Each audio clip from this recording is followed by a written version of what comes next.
All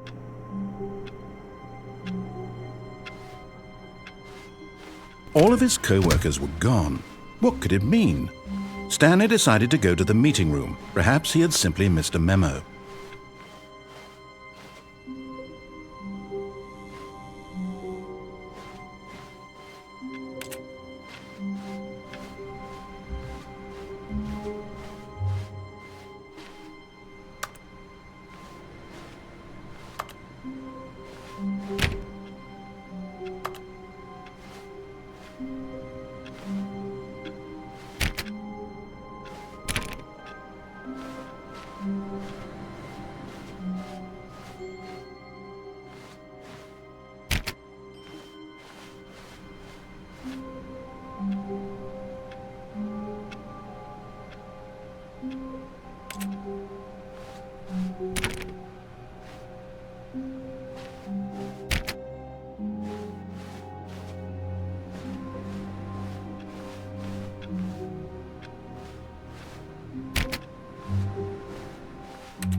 Oh, good. You notice my sign. Yes, I have something very exciting to show you.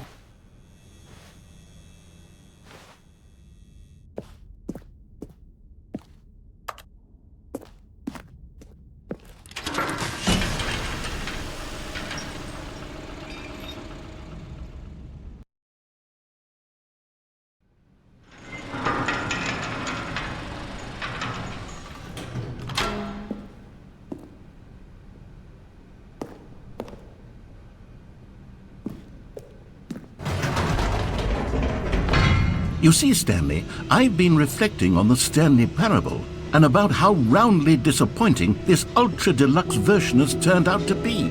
The original Stanley Parable was a landmark, and any new content for it should live up to that legacy. So forget this ultra deluxe nonsense. I say we take it one step even further. Which is why I'm very proud to announce for the first time ever, the Stanley Parable 2.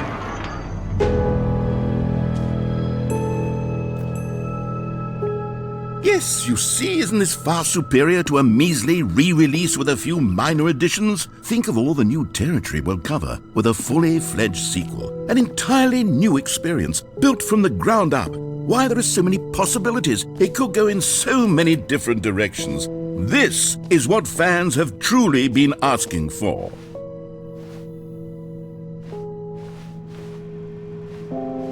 Calling it the Stanley Parable 2 is just so much catchier than Ultra Deluxe, don't you think? Ultra Deluxe? What does it even mean? But the Stanley Parable 2, now that's an artistic statement right there. It's future-oriented. It screams progress and innovation and long-term franchising potential. Now, to be clear, I haven't quite nailed down what exactly the Stanley Parable 2 is going to be, but let's take a look at some of the features I've been developing for it. I figure that if I can loosely organize a handful of interesting concepts, that surely the game will sort of naturally spring up around them. It'll all work itself out. Game development is much more of a fuzzy magic than anything scientific or logical, really.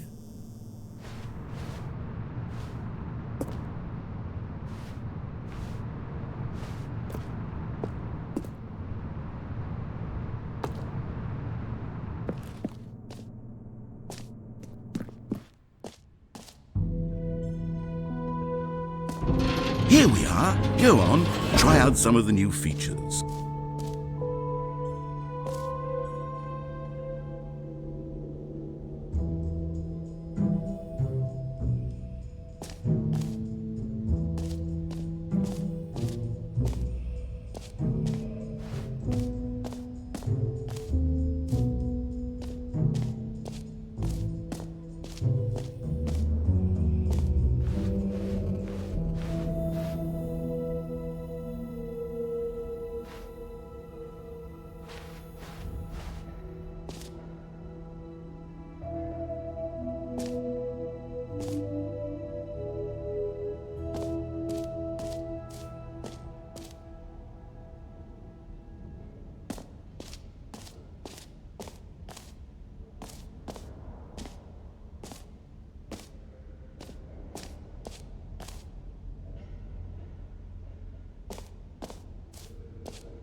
You know what? Let's bring the jump circle back for Stanley Parable 2 as well. It's a... Oh, wait. You already spent all your jumps the first time we saw the jump circle? Oh well. I suppose it can just be a nice decorative piece then.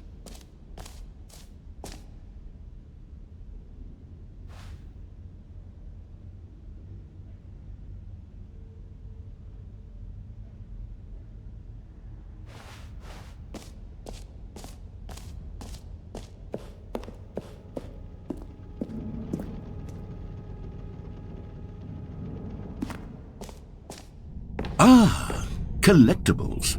Now it's a real video game. In the Stanley Parable 2, you'll run around gathering up these miniature Stanley figurines. And what's truly innovative is that there will be no reward for collecting all of them.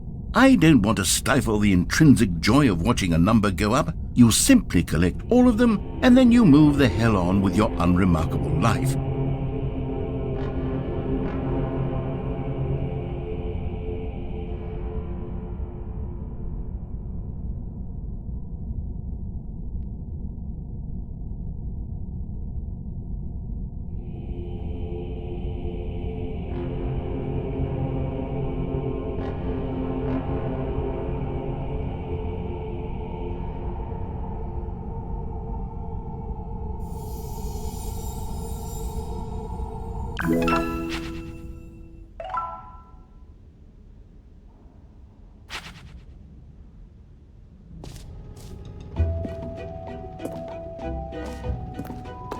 God, it really is the worst when you collect everything in a video game and then they give you a big fancy reward for it. Absolutely tragic.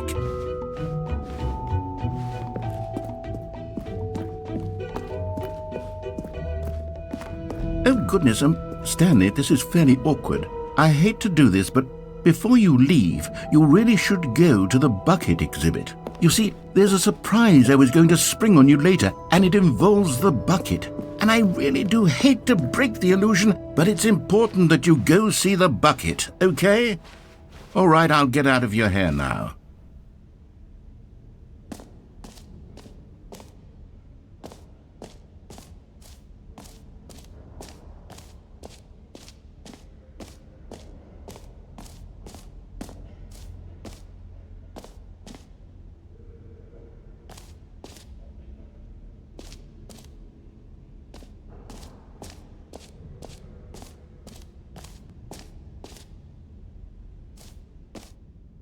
Okay, I'll be honest, I haven't yet decided on this one.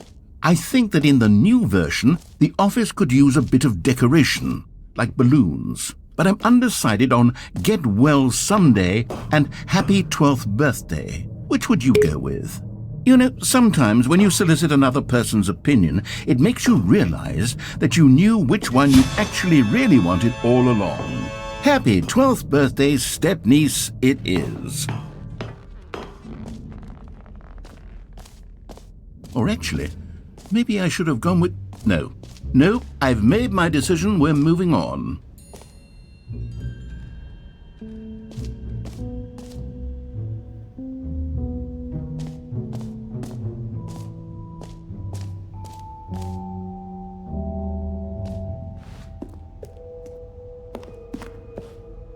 A common complaint of the Stanley Parable was that it was confusing and paradoxical, that it engendered a chaotic sense of reckless despair in those who played it. Well, I'm happy to say that after much consideration, I've engineered a clever solution to this fundamental problem with the game.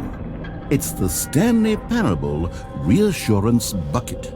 You see, Stanley, anytime you're holding the bucket, a sense of calm and ease will fill your mind and your heart. It's true. As long as you hold on to the bucket, the many disorienting contradictions of the Stanley Parable will feel perfectly normal and perhaps even comforting. You may even come to long for the gentle embrace of jarring cognitive dissonance while the bucket is in your arms. And to be honest, it's a much more convenient solution for me than actually redesigning the game to be less uncomfortable. Can you imagine what a pain in the ass that would be? Yes, the bucket is the perfect solution. Come on, give it a try.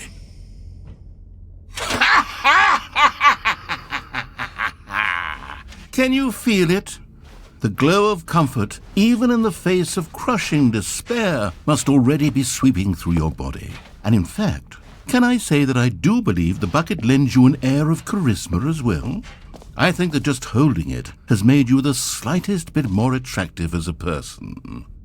The benefits of the bucket seem to go on, don't they? All this and more await you in the Stanley Parable 2.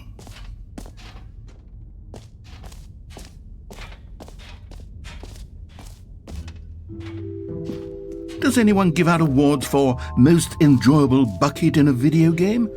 That really should be an award if it isn't already.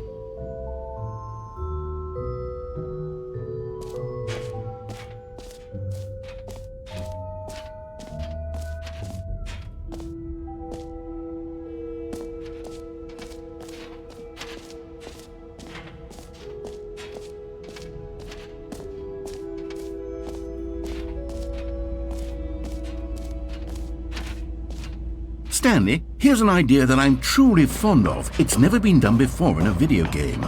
This is in fact a hole that you can fall down forever. That's right, infinite falling.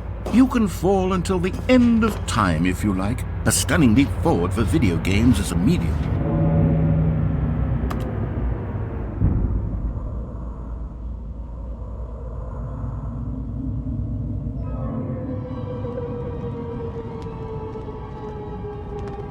You see, isn't it wonderful? One of my more ingenious concoctions, if I do say so. Now then, since you've gotten to see the infinite hole, you can press the teleport button to pop back up to the top, and we can continue onward. Great! Now, I'm very excited to show you even more of my ideas for the sequel.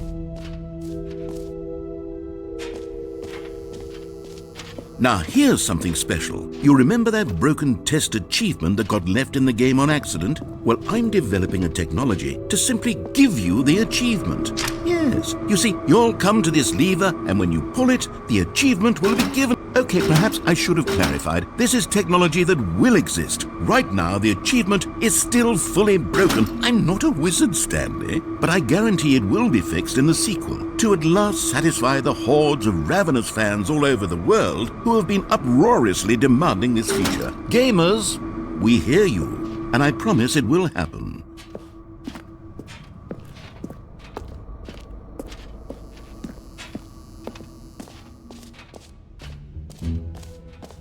What else? What other exhibits haven't we seen yet?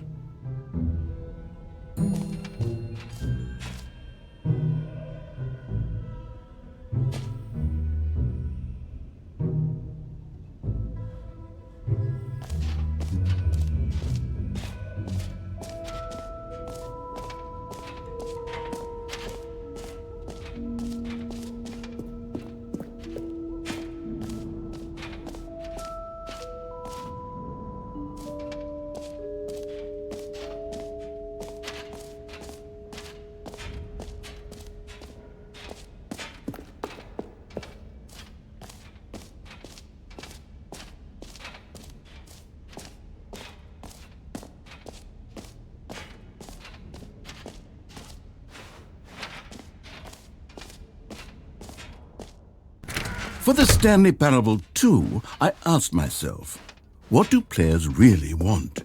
And of course, the first and most obvious answer is that they want to be individually recognized and validated as people.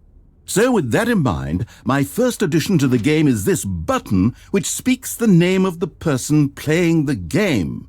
Isn't that wonderful?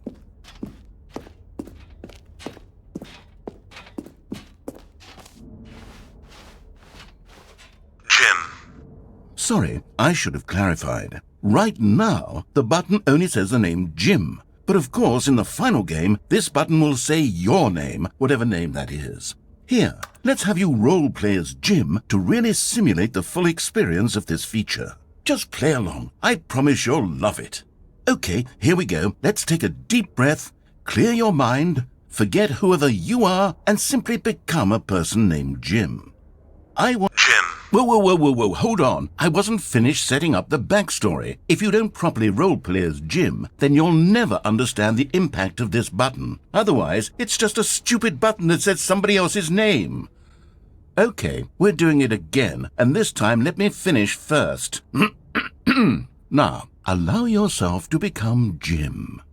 Imagine yourself driving to work as Jim, playing frisbee on the weekends as Jim, staying up all night for a popcorn and horror movie sleepover as Jim, developing a crippling substance addiction as Jim, rediscovering yourself through fringe religious groups as Jim, and finally dying a slow death at an old age surrounded by members of your cult as Jim. Do you feel it in your soul? Are you really, truly Jim right now? If so, then please step forward and press the button. Jim. Yes! You see? What a thrill! What a rush! That was you! The button described you. Do it again. Jim. Oh, it hits even harder the second time. If this were the only new feature in the Stanley Parable 2, it would still be worth the money. Let's take a break from the Jim button. I'm too emotionally drained from all of this personal validation.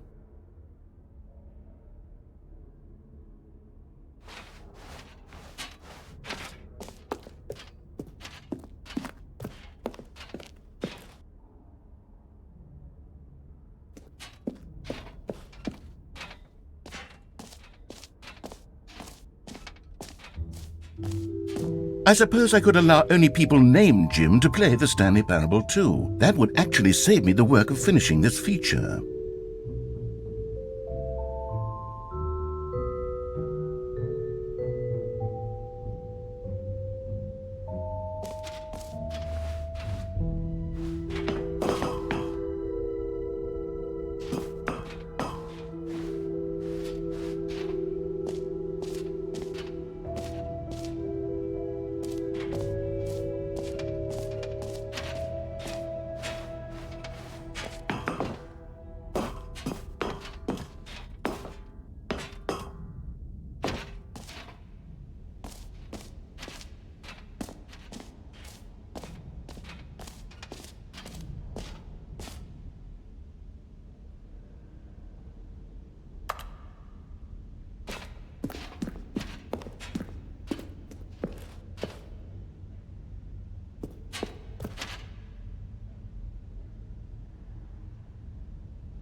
So, Stanley, what do you think?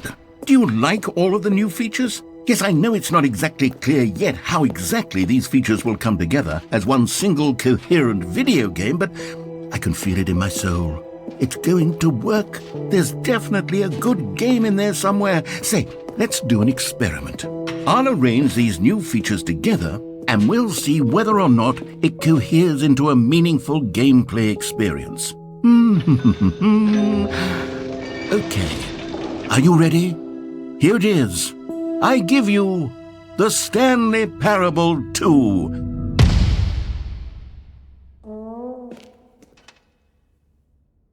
I mean, there's potential here, right? It's sort of... Okay, never mind.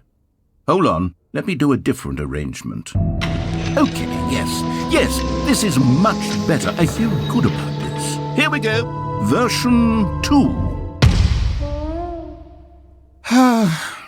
Who am I kidding, Stanley?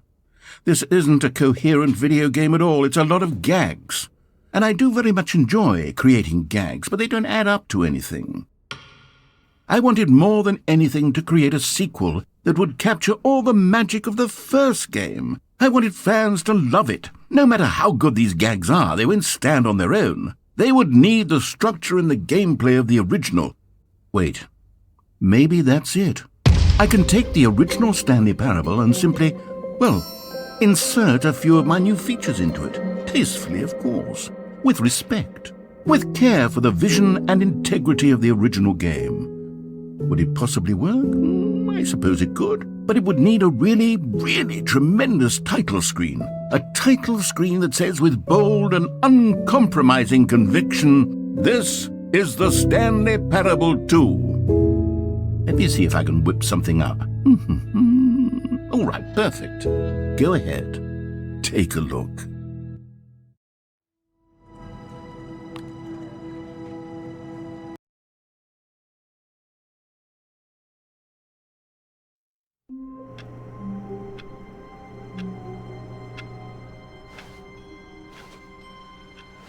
All of his co-workers were gone. What could it mean? Stanley decided to go to the meeting room. Perhaps he had simply missed a memo.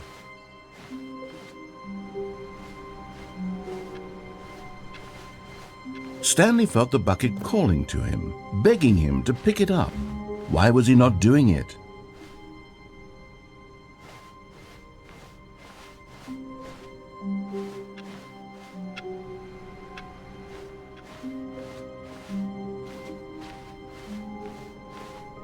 When Stanley came to a set of 2 open doors, he entered the door on his left.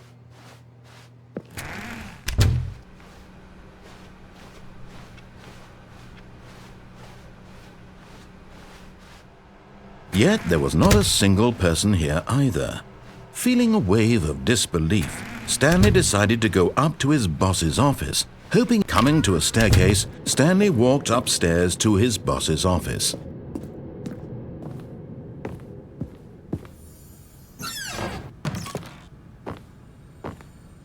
You found one of them. One of the miniature Stanley figurines. Remember, no reward for collecting all of these, only the intrinsic pleasure of a job well done. You can't buy that sort of happiness, Stanley. God knows I've tried. So, I implore you to savor each and every moment you come across one of these beautiful figurines.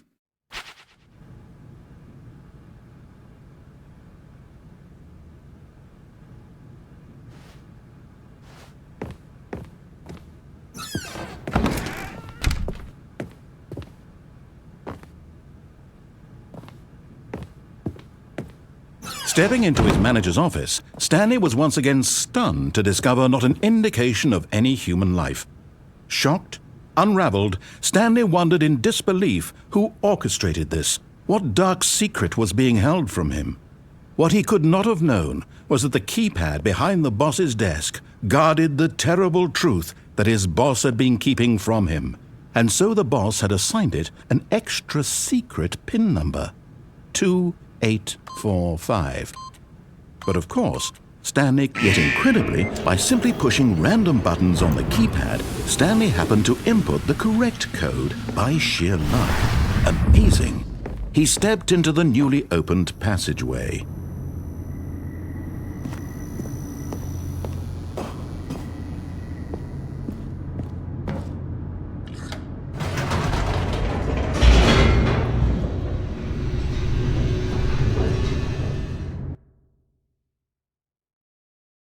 Descending deeper into the building, Stanley realized he felt a bit peculiar. It was a stirring of emotion in his chest, as though he felt more free to think for himself, to question the nature of his job. Why did he feel this now, when for years it had never occurred to him? This question would not go unanswered for long.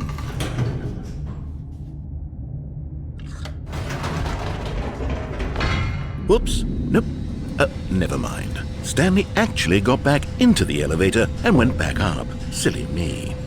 Why did Stanley do that when he knew that it would just lead back to his boss's office? Well, that's a great question. I just can't wait to find out.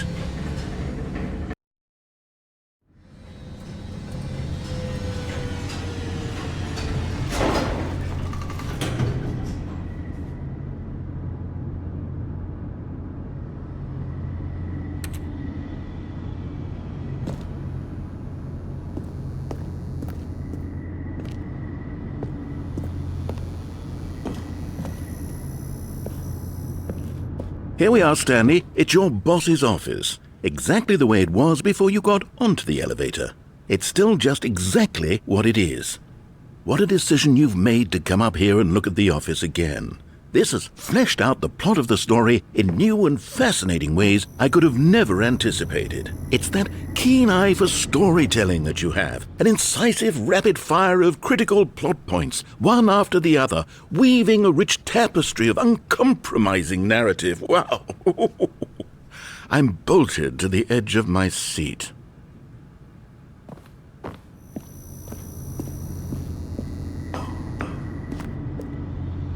Incredible. Now he's getting back into the elevator and going down again. Ladies and gentlemen, how does he keep coming up with all of this?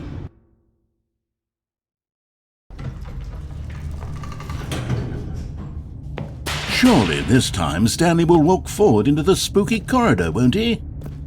Stanley walked straight ahead through the large door that read Mind Control Facility. Although this passageway had the word escape written on it, the truth was that at the end of this hall, Stanley would meet his violent death.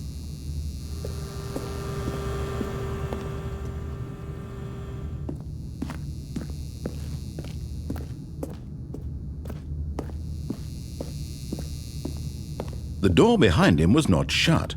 Stanley still had every opportunity to turn around and get back on track. At this point, Stanley was making a conscious, concerted effort to walk forward and willingly confront his death.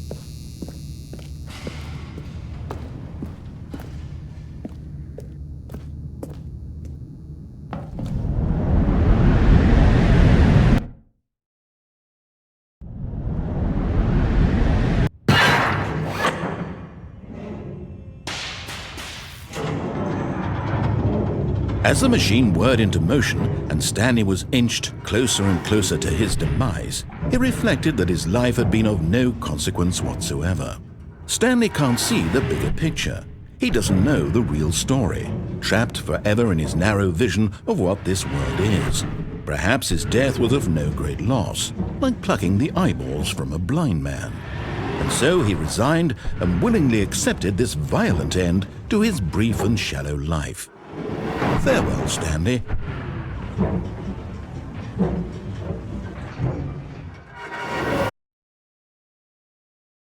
"Farewell, Stanley," cried the narrator, as Stanley was led helplessly into the enormous metal jaws. In a single visceral instant, Stanley was obliterated as the machine crushed every bone in his body, killing him instantly.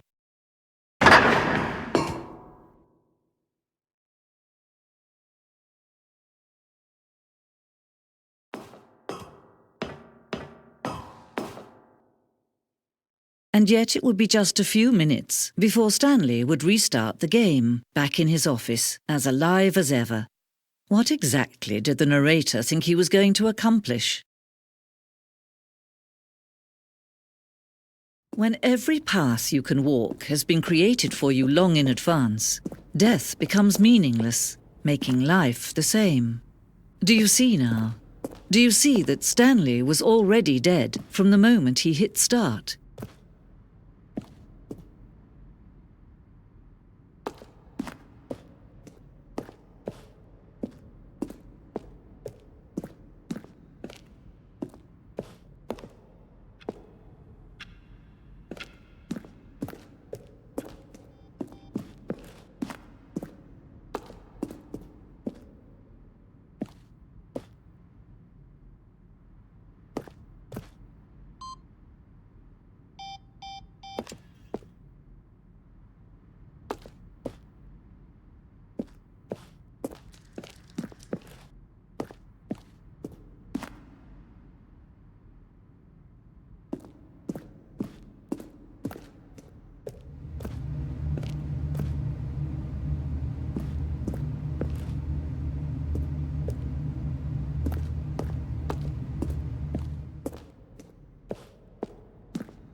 Oh, look at these two. How they wish to destroy one another. How they wish to control one another. How they both wish to be free.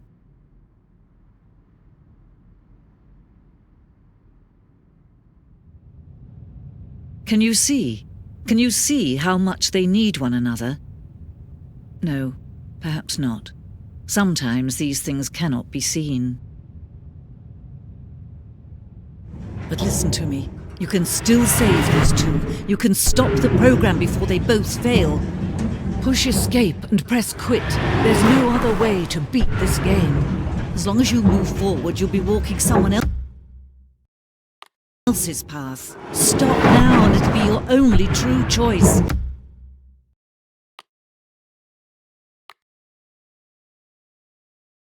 Whatever you do, choose it.